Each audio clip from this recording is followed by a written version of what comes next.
दिन की शुरुआत और हस्बैंड के हाथ से कुछ खाने को मिल जाए, आई मीन नाश्ता मिल जाए तो मज़ा आ जाता है। तो चलिए दिन की शुरुआत कर लेते हैं। अस्सलाम वालेकुम माय यूट्यूब फैमिली, कैसे हैं आप सब लोग? अल्हम्दुलिल्लाह मैं अच्छी हूँ। और देखिए नाश्ते में आज मेरी फ्रेंड ने मेरे लिए भेजे डोसे और मैं उसको बहुत बहुत शुक्रिया अदा करना चाहती हूँ, क्योंकि वो इतना अच्छा साउथ इंडियन नाश्ता जो हमें करा देती है। उसके बाद फ्रेश होके हम दोनों निकल गए हैं मोबाइल लेने के लिए, और बच्चों को हमने आंटी के घर पे भेजा है। उसके बाद हम जा ही रहे थे और रास्ते में ये देखो कितना पानी, अब आप अंदाज़ा लगा सकते हैं कि कितनी बारिशें गोवा में हो रही हैं। हालांकि ऐसे कभी पानी भरता नहीं, बट ये खेत है, इधर हो जाता है। फिर हम यहाँ पर आए अपने चाचू की दुकान पर। ये कौन है, इसे तो जो जानते हैं वो पहचान ही गए होंगे। हम थोड़ा आगे ही बढ़े थे कि हमारी बाइक का टायर हो गया पंचर और हम हो गए परेशान। फिर मेरे हस्बैंड ने अपने कज़न को बुलाया और अब उसकी एक्टिवा लेकर हम बढ़े आगे। आगे जाने के बाद सबसे पहले हमें जिस काम के लिए घर से निकले थे हमें चाहिए था मोबाइल। तो हमने यहाँ पे काफ़ी सारे मोबाइल्स देखे। तो एक जाके मेरे हस्बैंड ने डिसाइड किया, वो भी उन लोगों ने बोला आप थोड़ा वेट कीजिए, लंच के बाद हम आपको वो मंगा कर देते हैं। तो हम लोग को भी भूख लग रही थी तो हम आ गए मॉल। मॉल ना थोड़ा पास पड़ता है, थोड़ा होटल दूर था, तो इसलिए यहाँ पे हम आ गए। थर्ड फ्लोर पे हम जा रहे हैं खाना खाने के लिए।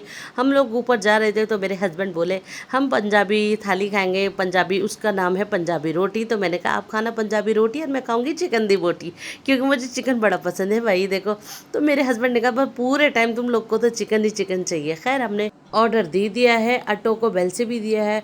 और हाँ, आज के खाने की ट्रीट ना हस्बैंड को मैंने दी है, क्योंकि हस्बैंड ने बोला था कि आज सारे काम तुम ही करोगी। तो ये देखो मैं अपने पैसे खर्च कर रही हूँ और मेरे हस्बैंड की खुशी देखो, बड़े मज़े ले रहे हैं वो मेरे साथ। ये लीजिए, हमारी इतने में बातें करते करते थाली भी आ गई। और वाकई ये थाली बहुत टेस्टी है, खाने में इनका टेस्ट मतलब ऐसा नहीं लगता कि हम बाहर खाने हैं, घर जैसा खाना लगता है बिल्कुल। और थोड़ी देर में हमारी दूसरी ट्रे भी आ गई है, टाको बेल, और हमने टाको को भी इंजॉय करा। मुझे इतना खास नहीं लगा, मेरे हस्बैंड को तो अच्छा लगा है। वो बोलते हैं तुम लोग को तो सिर्फ KFC समझ में आता है। मैं उनको दिखाने लगी देखो सामने कितना प्यारा व्यू हो रहा है। खैर हम अपना लंच एंजॉय करने के बाद थोड़ी सी हमने कोल्ड ड्रिंक के साथ मज़े किए, वीडियोस बनाई। और मेरे हस्बैंड बोलने लगे कि बीवी के पैसों से लंच किया तो बड़ा मज़ा आ रहा है। तो ये मुझे परेशान करने लगे और मैं आ गई अंदर मॉल में। मैंने कहा चलिए जब यहाँ आए हैं थोड़ी सी शॉपिंग कर लेते हैं, बट उन्होंने मुझे कुछ लेने नहीं दिया और हम सीधे आ गए क्रोमा। हमने फिर यहाँ से एक मोबाइल परचेज़ कर लिया है, मैम ने निकाल के दिया, भैया ने खोल के हमें चेक कराया कि बिल्कुल ओके है, कोई कमी नहीं है।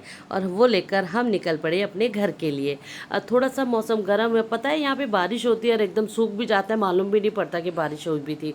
फिर उसके बाद हम बीच में रुके और रास्ते में हमने पिया गन्ने का जूस। और गन्ने का जूस पी के हम आ गए हैं अपने घर पर। और घर पर आके मेरे हस्बैंड का फेस देखो कैसा हो, क्योंकि मोबाइल की टेंशन, गाड़ी की टेंशन, ये सारी इतनी सारी प्रॉब्लम फेस हुई। फिर मेरे बच्चे भी आकर देखो कितना प्यार कर रहे हैं आके। पूरा दिन से मेरे साथ में नहीं थे, ये मेरा बेटा बेटी दोनों लिपटने लगे और आते इनकी शैतानियाँ शुरू हो गई। फिर मैंने इनको आते ही मैगी बना कर दी। फिर थोड़ी सी हमने वीडियो शूट करी जो आजकल ट्रेंडिंग में चल रही है। उसके बाद ये मेरी बेटी पता नहीं किस बात पर नाराज़ हो गई। चलिए खैर अपने ब्लॉग को मैं यहीं एंड करती हूँ। अगर आप सबको मेरी वीडियोज़ अच्छी लगती हो प्लीज़ मेरे चैनल को सब्सक्राइब कीजिएगा, वीडियो को लाइक कीजिएगा, कमेंट कीजिएगा, शेयर कीजिएगा। अल्लाह हाफिज़।